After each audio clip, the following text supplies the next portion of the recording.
ఓం నమో భగవతే వాసుదేవాయ. మహంకాళి అన్నపూర్ణ రుచులు చూస్తున్న బంధుమిత్రులందరికీ నమస్కారములు. నేను మీకు చూపించబోయే వంట అంటే ఇది ఆల్రెడీ చేసిందే ఉంది. అటుకులు కారం పొడి వేసి చూడవటుకులు అంటే పచ్చిమిర్చి వేసి చల్లమిరపకాయలు వేసి ఆల్రెడీ వీడియో పెట్టాను.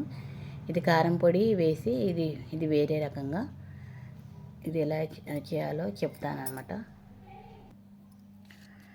దీనికి కావాల్సిన వస్తువులు: 1 కిలో అటుకులు, సన్నవి పేపర్ అటుకులు అంటారు చూడు, 1 కిలో పేపర్ అటుకులు, 150 గ్రాముల పల్లీలు, 150 గ్రాముల పుట్నాలు, 100 గ్రాములు ఆలు కాడీలు అంటారు.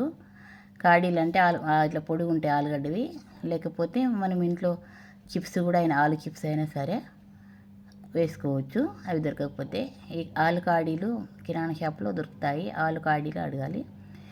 తర్వాత 3 కట్టల కొత్తిమీర అంటే 50 గ్రాములు ఉంటుంది. 50 గ్రాముల కరివేపాకు కొత్తిమీర కడిగి జర మంచిగా తడి ఆరాలన్నమాట, తడి ఉండొద్దు, అలా చేసి పెట్టుకోవాలి. తర్వాత 3 ఎల్లిగడ్డలు ఒలిచి కొంచెం బరకగా దంచి పెట్టుకోవాలి. గ్రైండర్ అయినా సరే దంచి అయినా సరే బరకగా చేసి పెట్టుకోవాలి. తర్వాత 1 టీ స్పూన్ ఓమ, 2 టీ స్పూన్ల జీలకర్ర, 3 టీ స్పూన్ల ధనియాలు,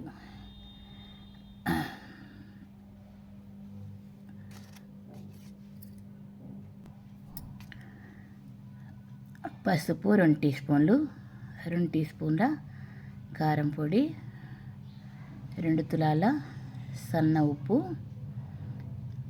2 టీ స్పూన్ల చక్కెర, 18 టీ స్పూన్ల నూనె ఆయిల్. అయితే ఈ చక్కెర, ధనియాలు, ఓమ, జీలకర్ర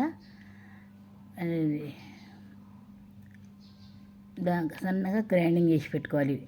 ఇంచొద్దు, అట్లనే గ్రైండింగ్ చేసుకోవాలన్నమాట.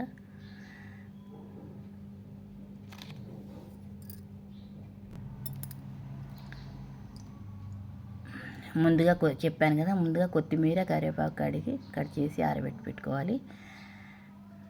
పొయ్యి వెలిగించి గిన్నె పెట్టి ఆయిల్ వేసి పల్లీలు వేయించి తీయాలి. ఆలు కాడలు కూడా గోల్చి తీయాలి. అంటే ఆలు కాడీలన్నా లేకుంటే చిప్స్ అన్న ఏవి ఉంటాయి అందుబాటులో, అవి గోల్చి తీసేయాలి. వెల్లుల్లిపాయలు బరకగా దంచి పెట్టుకుంటాం కదా, అదే ఆయిల్లో వేయించి తీయాలి. తర్వాత కరివేపాకు కొత్తిమీర కట్ చేసి ఆరబెట్టింది ఉంటుంది కదా, అది వేసి కరకరలాడేటట్టు గోల్చాలి.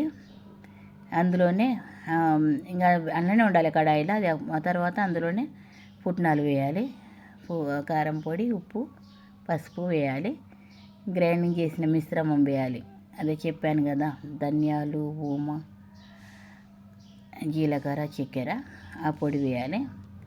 వేసి అటుకులు ఒక పెద్ద అంటే గిలేటి గిన్నెలు అయితే మంచిగా మనం పొయ్యి మీద పెట్టడానికి ఉంటుంది, పెద్ద జబ్బగుల్లో తీసుకోవాలి. అయితే ఇవన్నీ వేసి కలిపి మంట చిన్నగా పెట్టాలి, మెల్లగా కలపాలి. ఎక్కువగా మెల్లమెల్లగా కలపాలి, ఎందుకంటే అటుకులు చూర కాకుండా ఉండడానికి. ఇంకా అవి కరకరలాడేటట్లు ఉంచి పొయ్యి బంద్ చేయాలి.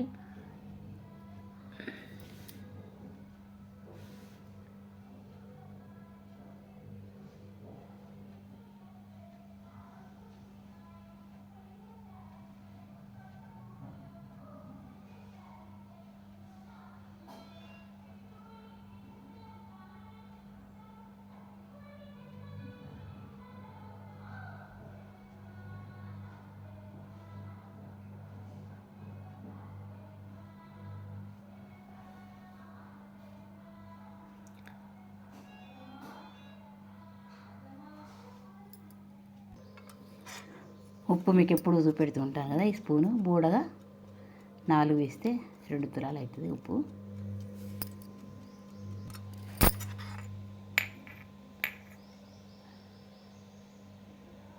ఆయిల్ దీంతో 4 వేయాలి.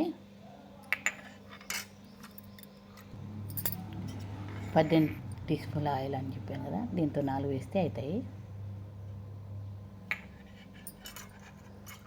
అంటే అందా చెప్తున్నాను. 125 గ్రాముల ఆయిల్ అయితే సరిపోతుంది అనుకుంటా. కారం పొడి దీంతో ఈ టీ స్పూన్ ఉంది కదా, దీంతో బోడగ 2 వేస్తే సరిపోతాయి. ఇంకొకటి మనం ఆప్షన్ ఏంటంటే చల్లమిరపకాయలు వేసుకోవచ్చు, ఊరుకోవచ్చు, మన ఇష్టము. ఇంకోటి చెప్పాను కదా, కొత్తిమీర, కరివేపాకు మనకు ఇష్టం ఉంటే పుదీనా కూడా అలాగే కడిగి ఇట్లా ఆరబెట్టుకొని పుదీనా కూడా అంతే 50 గ్రాములు వేసుకోవచ్చు అనమాట. మళ్ళీ ఇవి తినేటప్పుడు మనము సన్నగా తరిగిన టమాటా ముక్కలు, ఉల్లిపాయ ముక్కలు, కొత్తిమీర సన్నగా తరుక్కొని తినేటప్పుడు అలా వేసుకొని తింటే చాలా బాగుంటాయి. ఈ అటుకులు మా పెద్ద కోడలు శృతి, మహంకాళి అన్నపూర్ణైన మా పెద్ద కోడలు శృతి తయారు చేసింది. నేను వీటి గురించి చెప్పడము మీకు నచ్చినట్లు అనిపిస్తే సబ్స్క్రైబ్ చేయండి, లైక్ చేయండి, షేర్ చేయండి, బెల్ ఐకాన్ కొట్టండి, కామెంట్ బాక్స్లో కామెంట్ పెట్టండి. మీరు కూడా ట్రై చేసి చూడండి. నేను ఈ వీడియో 2026 మార్చి 25న చూపెట్టాను.